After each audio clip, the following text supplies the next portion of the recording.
Hi Ma. Hello. Awusesemuhle.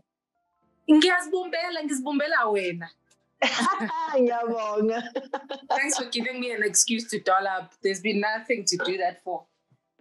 No, thank you so much for doing all those extra things for us here by the Very Simple GMTV.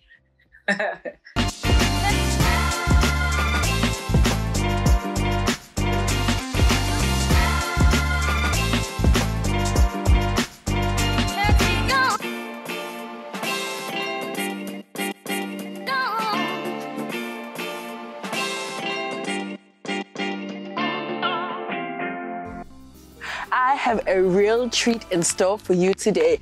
I'm going to be speaking to the young and vibrant and insatiable jazz artist Uzoe Modiga. And this is what she had to say in our sit down. Enjoy. So, Ma, tell me, how has the lockdown been treating you? Oh my goodness, the lockdown's been so interesting. And I feel like it's taken on different stages, you know. I think when it initially happened last year, it was at a time where there was a lot of things planned in terms of being able to tour and share the message of the music, you know. So, I mean, obviously with my human mind, that was a very devastating time because it just went from that possibility to having to move back home and really just be humbled and taken all the way down to zero, you know? But I think hindsight from that time has allowed me to see that I don't think I would have looked into myself as much as I was able to if it wasn't for a time like that. I've always considered myself a very introspective person, but the kind of dedication to it, because there was no other option, was beautiful, you know. So lockdown's been beautiful. Every kind of feeling, every kind of emotion, you know, people are losing jobs. Some of us are losing loved ones, you know. So it's an interesting time, but there's also been an awakening. So just trying to take every moment at a time and be grateful for the good and ask perspective for the things that don't seem to make sense right now. Sure, I can absolutely relate to that because the human mind will think, I've made all these great and wonderful plans. You know, this year was supposed to be my year. But it's like, wait, hang on. You're not quite ready for where you think you want to go because now it's time for you to work on the depths of who you are, you know, and really enrich you in that perspective. Do you perhaps think that your spirituality is a big driving force when it comes to you making your music? My goodness. I feel like my spirituality is my driving force, full stop. I think the fact that people relate to my music because it's what gets to be shared with people. So obviously that's what's going to show itself, you know. But I think spirituality is my driving force. It's the thing that keeps me alive. It's where I get my messages for my music. It's where I learn a lot of things. It's what drives me and what moves me into trying to be as best a person as I can, you know. And I say this to say that I believe I'm a learner of all things spiritual. You know, it never feels like it's this destination of all these things that I know. But I think it's beautiful to be in a space of continuously trying to lead life in that way. Obviously, there'll be missteps from time to time, but I definitely do try to lead from that. Tell me, under the whole spiritual context and umbrella, what is the one part that you feel you're most drawn to that actually kickstarted your curiosity of learning about yourself? Like, what element of spirituality? There's like tarot, there's like drumming, there's ubungoma, there's so many elements, even like natural environments. What was it for you that actually made you want to really tap and be more curious about spirituality? Oh my goodness, that is such an interesting question because I feel like I've journeyed through so many different ways of trying to connect spiritually, you know? When I was growing up, a lot of my spiritual knowledge was religious, coming from a religious family. that was raised Catholic. So that was my introduction to spirituality and the idea of Jesus being at the epicenter of what that was, you know. And I mean, till this day, it's something that I truly believe in. But I suppose the way that I look at it is a little bit different. Also went into the Eastern philosophies when it comes to spirituality. And in the past 3 years, I was really looking into African spirituality as well. And I actually used to watch a lot of your videos in terms of engaging that, you know, because I found that coming from the kind of background I came from, there's been a lot that's been bastardized about African spirituality. And so trying to find answers to that question can be very challenging if there isn't a space to be able to go to ask those questions. So I feel like I'm always journeying through different knowledge systems to get to it, this idea of spirit. And I feel as humans, we may from time to time have a limited way of looking at where our truths can actually come from, and what we can learn from and draw ourselves to. And I think as long as whatever it is that you subscribe to resonates to you and reveals who you are, then that should be at the core of everything. You know, if it makes you a decent human being in the world and allows you to align to what you're supposed to be in this life, you know, I think that's definitely a starting point. So I'm very open-minded about what that looks like. I'm just looking for truth more than an umbrella, you know? Yeah. I mean, you're so young, Zoe. You're 27, right? Yeah. Gee whiz, I'm 27. Gee whiz, like, wow. I think my thing with you and your age and listening to your music, it's like, where does this child, like, where does this girl get her depth from? Like, were you always like an old soul? Is there someone in your family that you maybe when you hear about the stories or when they look at you, they say, as or something like that? Like, is there someone, a particular individual in your family that when they see you, they're reminded? And also about you being an old soul, like, where does your depth come from? Like at 27, I think I was like all over the place, being crazy, trying to settle into being you know, and then here you are, like you're moving the depths of our souls. Well, I mean, to say that I'm 27, I'm definitely.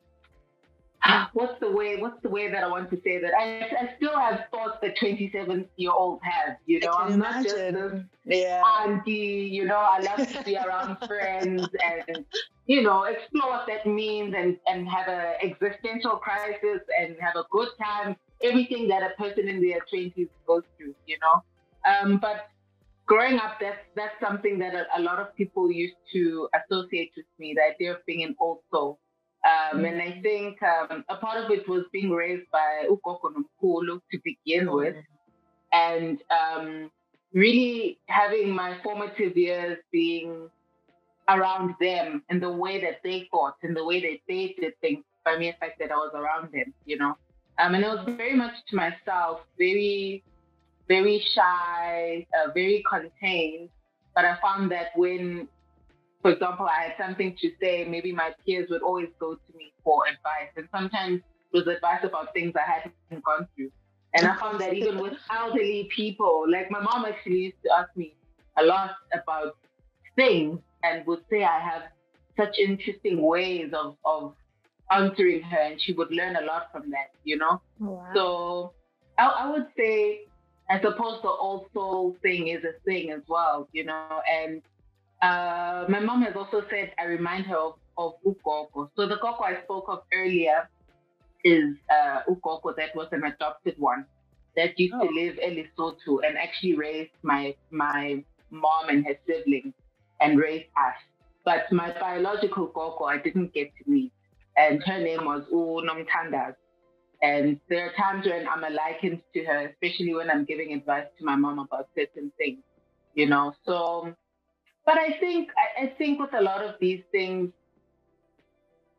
I suppose some of it you can unlock by wanting to be curious about what that is. But I think some of it is just like a gift, you know, like the thing that you don't ask for, but you have. And then you just find tools and ways to understand it and to access it and to, kind of make the best out of what it is. But yeah, it's such an interesting question. I feel like I'll be thinking about it after this. Yeah, because just going through one spiritual journey, you learn so much. Firstly, about your family before it even connects to you, because you don't realize that you have a lot of mimicking actions or telltale behaviors of people that predated in your family. So that's like a question that I always like to resonate with, especially with my clients. Like, don't think that you're a standalone individual. Yes, so we okay, one, but she also had been prepped to be this version of herself. So by the time she comes out into the world, she thinks, this is my representation of self, take it or leave it. But meanwhile, it's been within the family line. And if you don't go back to find out about yourself, you may actually find that you might also repeat some of the mess ups that our parents did when they were younger. But because that they didn't actually connect with themselves in terms of their family landscape, then they actually want to pull away and think that they're a unique person within themselves. Yeah. So I wanna ask you a question about, do you believe in reincarnation? I actually do. I do believe in reincarnation. Do you think that you have been here before? I do. And I feel as though, as much as I am a person that believes in it, I'm yet to investigate it in a way that I can engage with and actually have a lot more to say about why I say I believe in it, But I do believe that people have been there lifetimes before, and our bodies are just there to contain our souls, and our souls are what is the eternal thing. And maybe we're brought back into the human plane in order to learn lessons that we weren't able to learn, and maybe be an improvement on our design, on our previous design, so to speak, But I do believe in it. But my belief really is, I'm in a place where I'm really just trying to find out more about what that is. But it resonates with me, that idea. Sure. I actually just, like, from a Gogo perspective, when I talk to you, I just feel like the stories that you're sharing actually are just testimony of, you may say, I do think like a 27-year-old, but like, that's like you trying to hold on to the age, and the time that you're born in, but not necessarily because you're too invested in that. I feel like even the way your mom describes you, in terms of like, she appreciates the way you problem solve, your perspective to things, that just, it stamps on the nail for me that Zoe is like coming around again, and like she's so over some of the things that we would normally struggle with as youngsters, like, like she's moving on, like, bringing you child, like next. Exactly. I want to ask,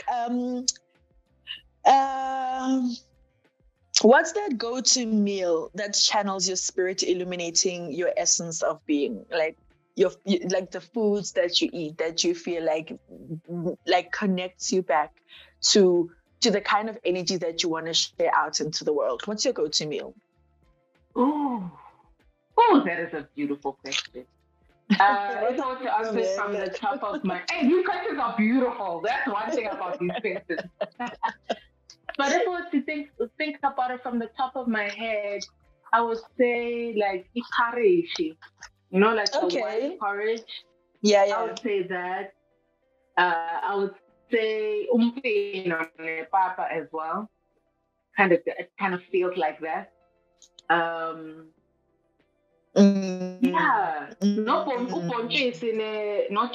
as well. I feel like it's all these things I grew up to. I feel like I'm always looking to childhood for a lot of things. So the things that I grew up to feel like that for me. Yeah. And your selection is quite interesting because all of it is on the healthy side. Like the way that our grandparents like raised us, it was more for nutritional, to have nutritional value than just we'd see let this child eat and go back out into the streets and play. That's why they had less illnesses that we have today. Like they were a lot more stronger than we are, unfortunately. Yeah, speak on it. That's very true. Jeez. That's very, very, very. I want to know something. Are you in a relationship? So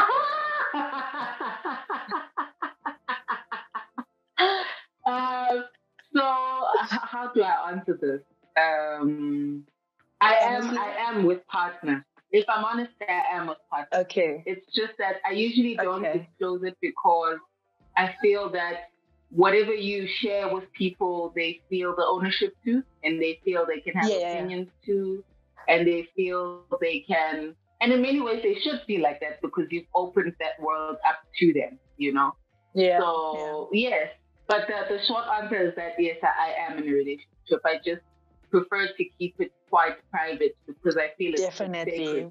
And it isn't just with my romantic relationship. It's also with my family, with my friendships, you know, my platonic relations. I just feel that whatever I hold true and whatever is my home, whatever centers me needs to be kept to myself, unless there is a good reason why it shouldn't be. Is there a way in which your spirituality helps you choose the people that you invite into your space, the friendships that you make? And like sometimes, let's say you dreamt about a friend or your partner you take with you to actually make decisions about the relationships that you have, if any. Oh goodness, I wish I could dream about it. I wish I could get those revelations through dream. I'm just like, yeah, maybe not Lerato. Lerato's great. Let's go with Lerato. But it doesn't reveal itself to me. I feel like my logic with a lot of decision making when it comes to the people I'm around feels like I'm always operating from my emotions. That's how it feels. Yeah. But my emotions are very much my logic. If something feels right, it's right to me. If something doesn't feel right, it's not right to me. And in the very few times that I've decided to be disobedient about that, I've had revelations or situations that have shown me that, okay, that was my lesson to learn. That was my stubborn. One of those people who really believe that vibes don't lie, you know. That's true. And you will be drawn to different kinds of things for different reasons, for different lessons, for different kinds of fun, for different memories to be made, different revelations to experience. But yeah, I feel like your gut always knows if you're supposed to be involved with certain people, whether romantically or platonically or not. Tell me let's say in the relationships that you've kept, what is the one lesson that has stuck out for you, that has taught you about yourself and like managing people and being in relationships with people? Oof, you know, I was actually talking to a friend recently about the idea of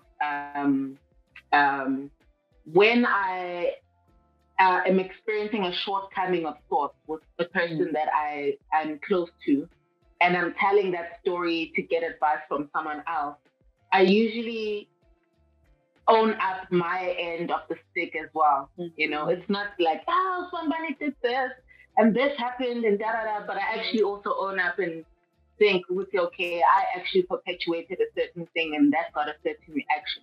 And I feel that is a product of being able to self-reflect and not always be pointing your fingers at everything. You know, what are the things that you cultivated in the behaviors that you had to make happen? You know, I think about that a lot.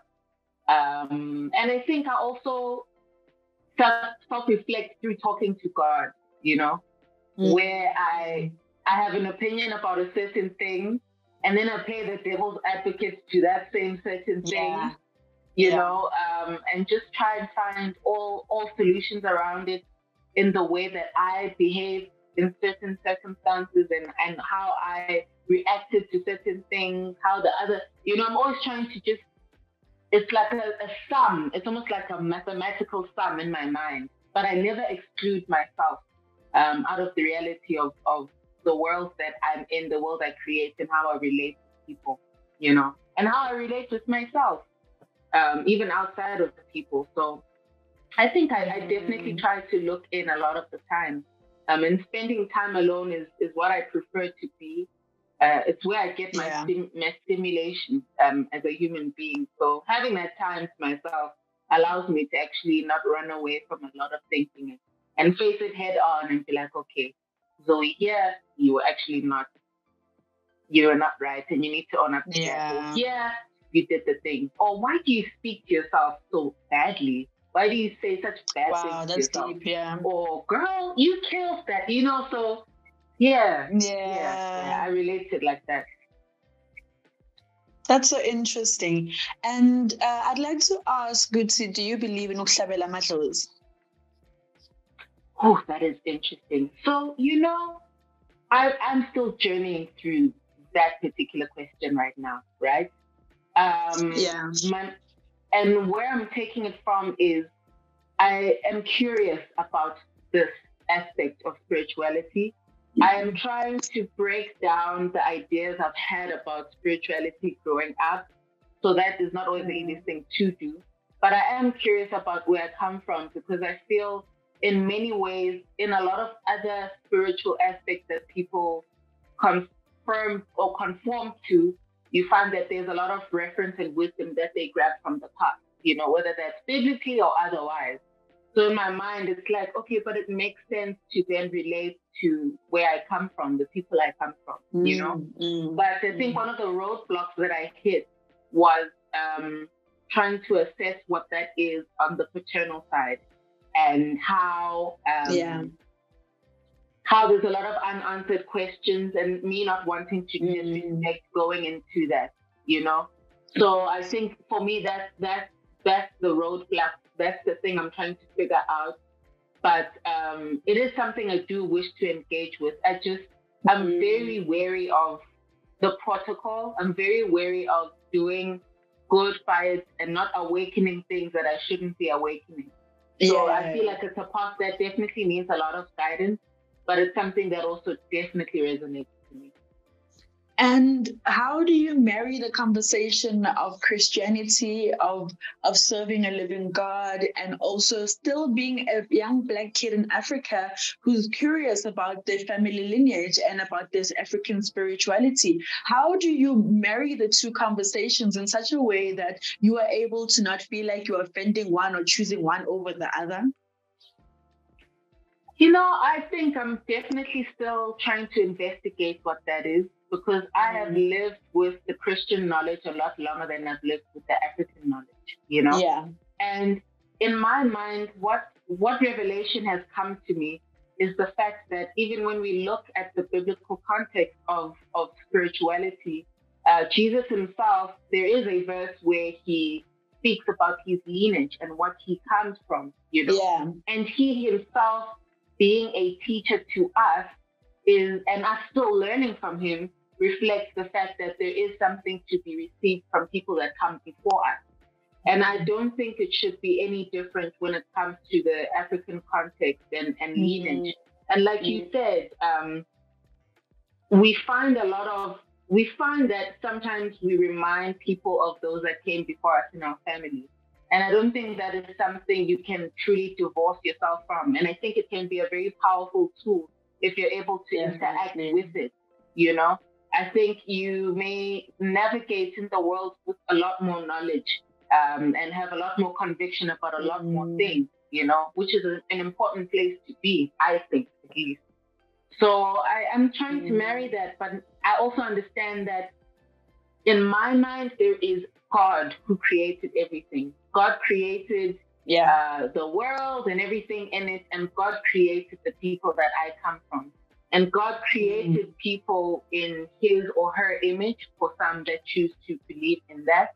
And I feel that should say something. It shouldn't be that now that we've been created in God's image, we kind of demonize certain aspects of what that is. I feel like we are gods here on earth. And anything really is in worship of the true God that created us, you know? So I think there's a lot of ways in which people say that when you believe in one thing or the next, you're putting that above the creator. And I don't think so. I feel that everything is just there to show the bigness of God. And that definitely includes lineage and where you come from. And it's something that I think would heal us as Africans as well, you know. We were always being told one way or another about how we're not doing something right, how to solve our problems, what to believe in, what to think. Yeah. And I feel that we have always been a people that have been connected. And anytime we subscribe to anything except that, I feel that's where we find a lot of the disconnect. So I don't have the answers to it, but I am curious about it, and I know God knows my heart with regards to it, and I'm interested in investing in us as Black people, being interested in ourselves and being curious about ourselves. You know, I think we block God and some confirm, and we can't confirm the Creator and how the Creator works. So yeah, those are my thoughts. I love that you're so open about, you know, being an uncertain person and openly admitting to the fact that I'm on a journey of learning, of discovery. You know, I may know something in a particular way today, but it'll also manifest itself in a different way, in a different conversation tomorrow. And I'm also open to the fact that I'm a moving vessel in this regard. I think one of the favorite things that you said is the fact that there's always a reference of lineage in the Bible. Like, they never introduce a person and say, "Hi, this is Zoe Modiga, and she is just a jazz artist." They're always going to go back to her grandmother and her grandfather, who was born of, and they used to live there, and then they moved there, you know, because that's generally what makes up a person, is about their history, you know. And talking about history, I'd like to find out from you, who was the musician in your family before you discovered your voice? You know, who would you play around beating on pots with when you were growing up for you to discover that, actually, I got some pipes on me and I know how to sing, child. Child.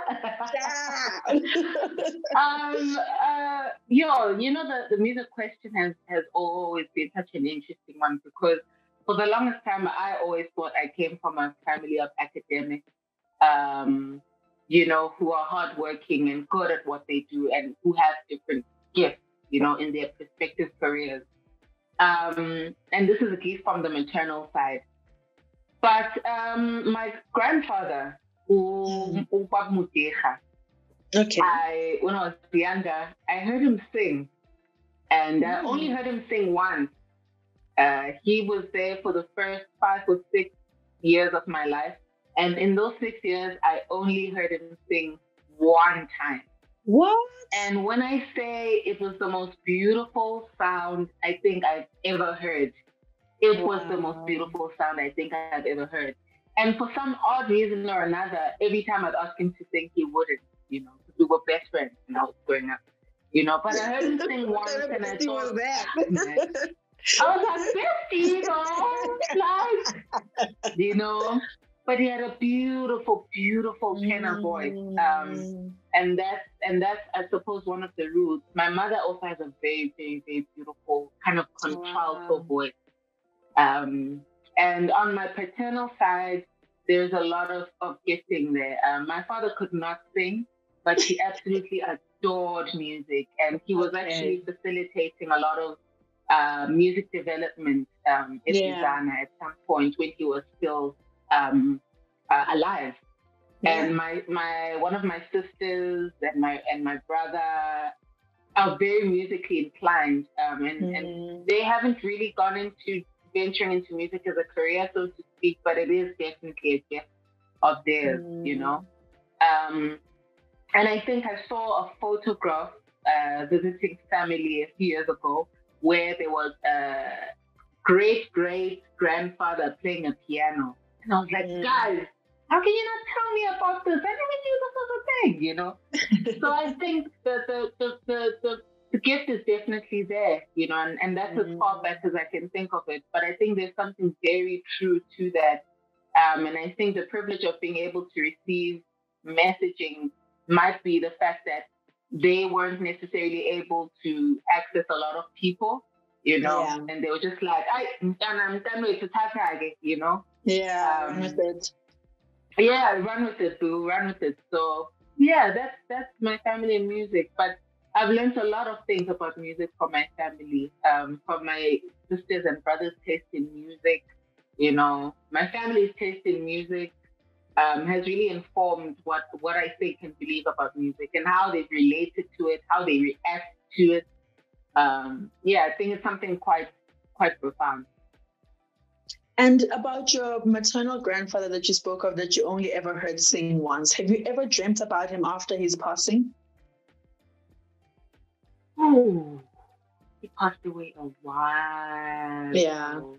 You know, actually, I think with my grandfather specifically, I feel that there might be a connection. So I feel that I get visited a few times, you know, but I get visited by ugogo owakhulisa umama no mama no sisibam, you know, who is not biological but definitely considered ugogo. You know, I always feel her presence. But there is definitely an unfamiliarity about my grandfather specifically.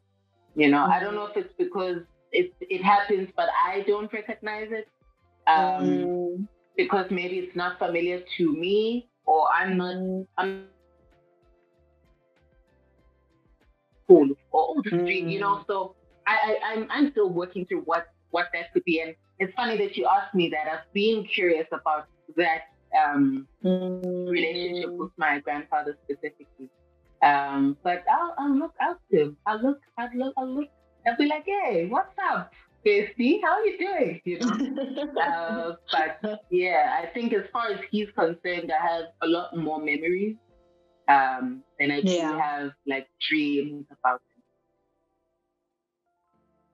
I think you, just to give you a challenge towards trying to connect with him, I think you can light a white candle and then speak to him and maybe sing one of your favorite song, you know, that reminds you of him and connects you with him, and then see how he responds after that. Because you might find that some of our ancestors, they're there in the shadows. They're waiting for us to seek them out, even though they're always with us. So they want us to affirm their importance in our lives. So I think that's something that you could maybe try and see how that works for you.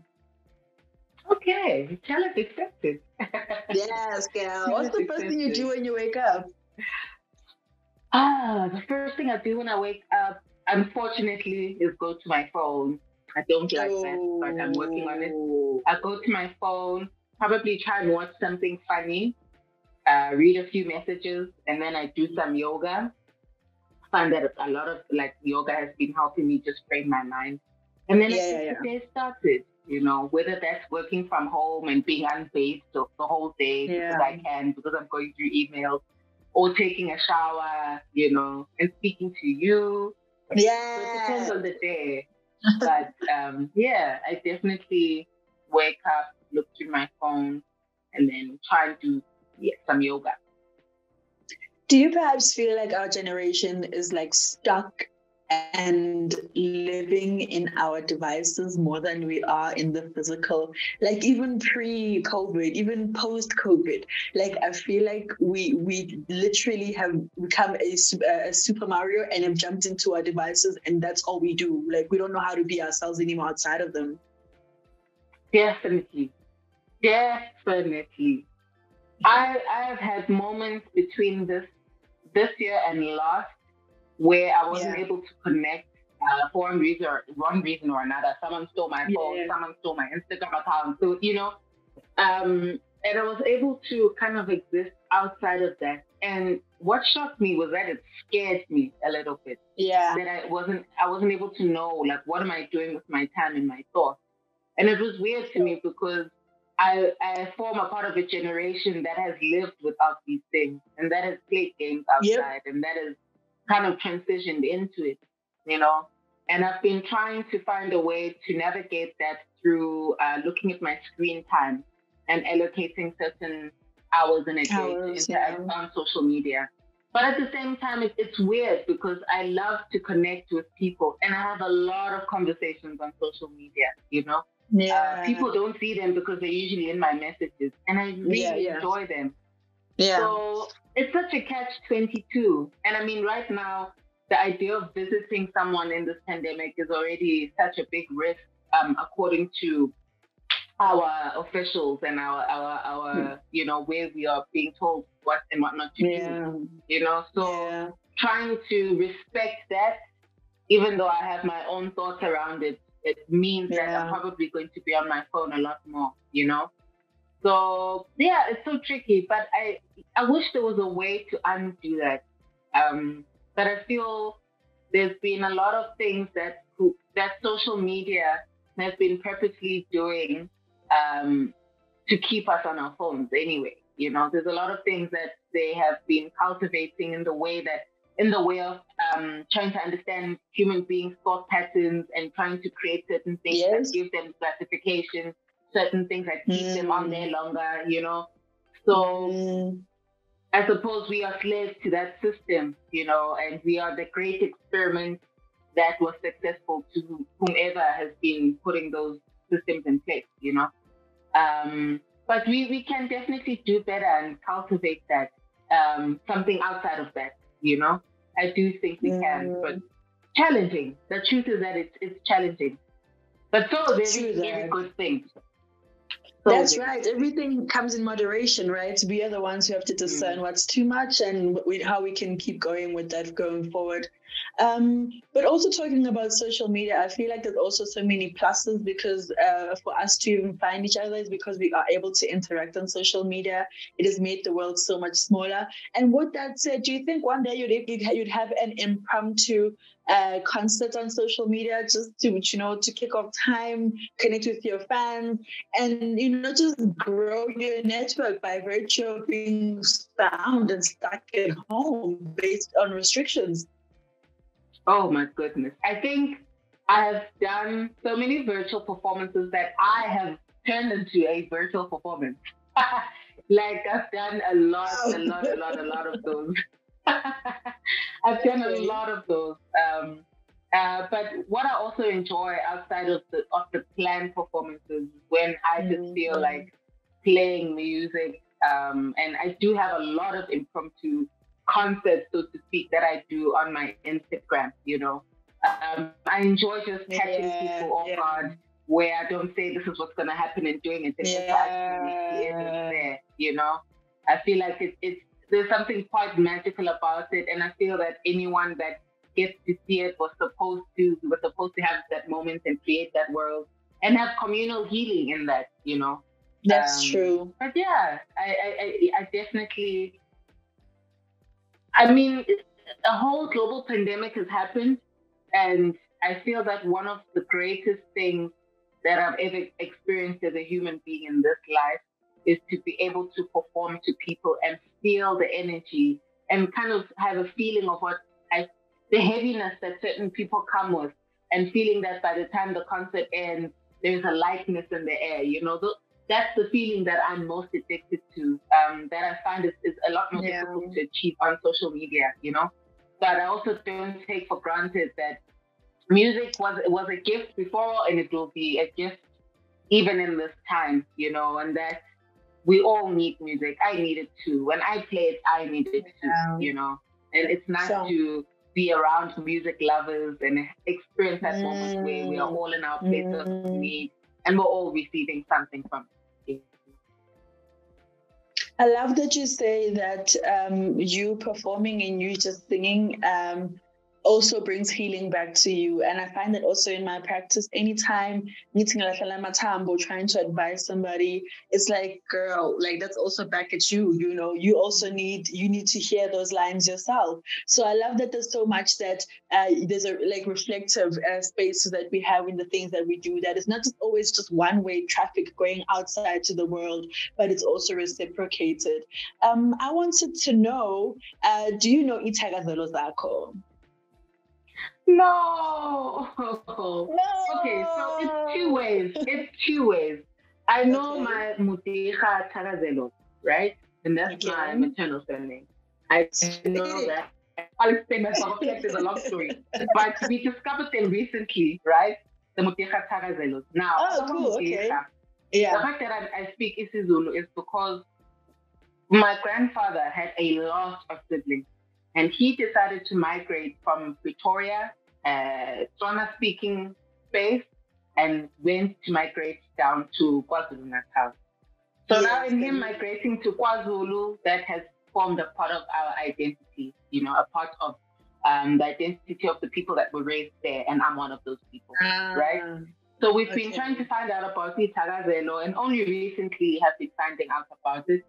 I cannot recite it off my head yet, and I don't want to butcher it yet publicly, but I'll definitely learn them, and my family actually gave me this gift of a painting box, because I like painting like for my free time when I can get time. And they actually painted Itarazelo Lapo. So every time I paint, there's almost like this thing of like Angikongeto, kind of feeling. Oh wow. So the maternal side, I do know them, recently discovered them, but on the paternal side, not so much. Okay, that's quite interesting. Finally, I want to ask you, the conversation that has been living in your spirit right now, what kind of message would you like to share to the people? Just in any conversation, in any topic, like what's sitting in your spirit right now that you feel needs to be shared and people need to know?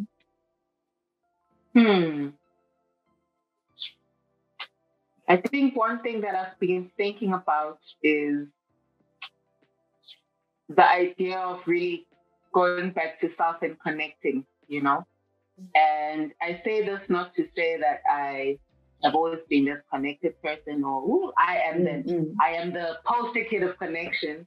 But I've realized that there've been so many situations that we've all been going through in this time that have really called us to ourselves. There's been a lot of, I'll speak just on myself, facing a lot of childhood traumas, looking at the mistakes of those that came before me in terms of interacting with them and being like, okay, I see this is where this went wrong.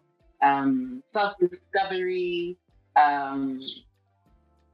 disappointment of what I thought should have been and what is, there's been a lot of that kind of conversation happening. And I think it's definitely a communal experience in many ways for all of us, and there's just been this pull to connect back to self, and connect back to things that bring you to self, in whatever you subscribe to and whatever you choose to believe, because I feel that is the beginning of being able to kind of usher yourself into the reality that we're in, and to see things for what they are and understand things for what they are, I do believe that we are in a time where we're fighting against not flesh and blood, but against principalities, and the spiritual warfare of that is something that we need to engage, not in fear, but just in understanding that we just need to investigate the tools that we need, to be able to exist in this time. So I would like to just leave that thought for everyone and anyone. And I feel like the first point of departure, if someone is like, well, how do I do this, would just be to be curious, and when you're curious about something and you have questions, the universe always brings exactly what you need and always guides you to that space, So yeah, let's be curious, guys. And I'm sending love to everyone that's been going through a lot. It has been a lot. Yeah. And if nothing else, be consoled by the fact that it's a lot for all of us. But hopefully we can inspire each other to change our perspective so that we're not operating from the lowest frequency, which is easy to do when there's a lot of painful things happening. But for us to just vibrate higher, eat healthier foods, drink water, be around spaces that affirm the good, not because the bad isn't there, but so that we just have a healthier perspective. Yeah. Wow, Zoe, thank you so very much for joining me today. I had a very enriching conversation with you. I feel like I know you so much better. Like, I just want to have like coffee and cookies with you now so we can like reach out to other stuff, you know? No pololo.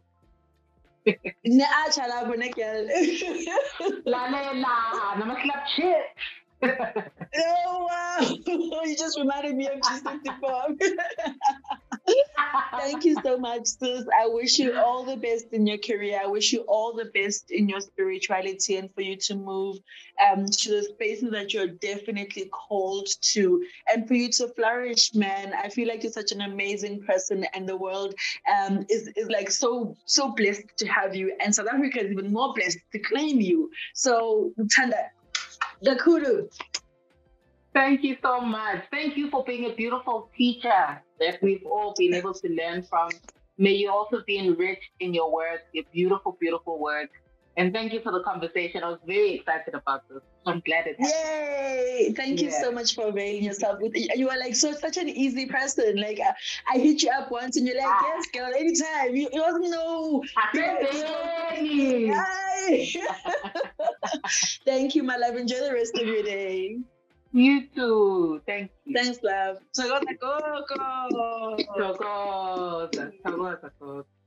Bye, love. Bye-bye. Wow, wasn't that something? I feel like I know her so much more. I feel like she's actually a friend now. I feel like she was very open to the questions that we had, and she wasn't closed the lip at all about her experiences.